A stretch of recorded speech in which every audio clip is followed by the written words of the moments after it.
এবার ইসরায়েলের উপর থেকে মুখ ফেরালো ট্রাম্প। একসময় যাকে চোখের মণি ভাবা হতো আজ সে মানচিত্রেই নেই। মধ্যপ্রাচ্যের দিকে ট্রাম্পের প্লেন ছুটছে, কিন্তু তেল আবিবে নামবে না। নেতানিয়াহু টেবিল সাজিয়ে বসে আছেন, অথচ অতিথি জানেই না দাওয়াত ছিল কিনা। এমনই নানা রকম গুঞ্জন ভাসছে মধ্যপ্রাচ্যের বাতাসে। তাহলে কি সত্যিই অবশেষে ফাটল ধরল দুই বন্ধুর সম্পর্কের? একসময় যাদের গলায় গলায় ভাব ছিল, কাঁধে কাঁধ মিলিয়ে হত্যা করেছে হাজার হাজার মানুষ, এখন সেই বন্ধু নেতানিয়াহু যেন ট্রাম্পের চরম শত্রু। মার্কিন প্রেসিডেন্ট ডোনাল্ড ট্রাম্প জানেন এই মুহূর্তে ইসরায়েলের হাতে নেই কোনো ট্রাম্প কার্ড। আন্তর্জাতিক মহলে কোণঠাসা নেতানিয়াহু এখন শুধু ভয় দেখাতে পারেন, দেওয়ার মতো কিছুই নেই। আর ট্রাম্প, তিনি ডিলম্যান, কিছু না পেলে কিছু দেন না।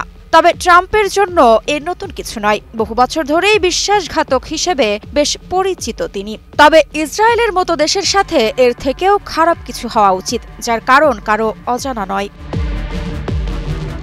এদিকে ট্রাম্প প্রসঙ্গে ইসরায়েলি বিশ্লেষক আকিভা এলদার সরাসরি জানান, এটা শুধু একটি সফর বাতিল নয়, বরং আমেরিকা ইসরায়েল ঐতিহাসিক সম্পর্কে একটি যুগের সমাপ্তি। একটা সময় ছিল যখন ট্রাম্প নিজেই জেরুজালেমকে ইসরায়েলের রাজধানী হিসেবে স্বীকৃতি দিয়েছিলেন। নেতানিয়াহু তখন তার সবচেয়ে আপন বন্ধু বলে পরিচিতি ছিলেন, কিন্তু এখন গাজায় যুদ্ধ, বিচার ব্যবস্থায় হস্তক্ষেপ আর ফিলিস্তিন দমনের নামে মানবতা লঙ্ঘনের অভিযোগে ইসরায়েলের চারপাশে শুধু সমালোচনা আর নিন্দায় ভরা।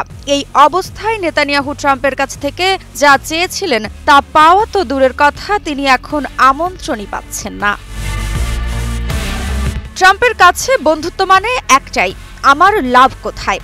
যেহেতু নেতানিয়াহুর হাতে এখন কোনো লাভের প্রস্তাব নেই এবং তার সরকার নিজেই দখলদারিত্ব ও যুদ্ধের দায়ে প্রশ্নবিদ্ধ, তাই সুযোগ বুঝে নেতানিয়াহুর হাত ছাড়লেন ট্রাম্প। তবে এই সম্পর্কের অবসান শুধু ট্রাম্প নেতানিয়াহুর নয়, এটা আমেরিকার রাজনৈতিক পরিবর্তনের প্রতিচ্ছবি। বাইডেন প্রশাসনও নেতানিয়াহুর প্রতি আগ্রহ হারিয়েছিল অনেক আগেই, এখন ট্রাম্পও মুখ ফিরিয়ে নিলেন।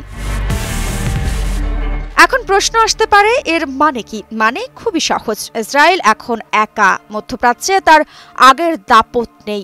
সৌদি আরব, কাতার, এমনকি আরব আমিরাতও এখন ইসরায়েলের সঙ্গে খোলামেলা না। যুক্তরাষ্ট্র তার নিজের স্বার্থ দেখে চলে, আর ইসরায়েল এখন সে হিসাবেও আর খুব একটা জরুরি নয়। তেল, অস্ত্র, কৌশল সবকিছু নতুন হিসাব হচ্ছে চীন, ভারত, রাশিয়া আর মধ্যপ্রাচ্যের মধ্যে। আর ইসরায়েল, সে এখন শুধুই বিতর্কের কেন্দ্রে।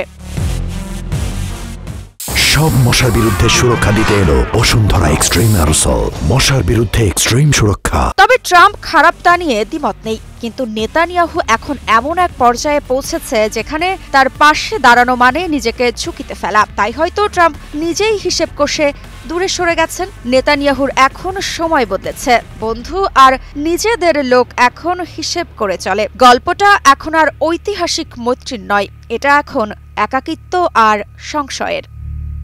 মৃত্তিকা বিশ্বাস, নিউজ 24।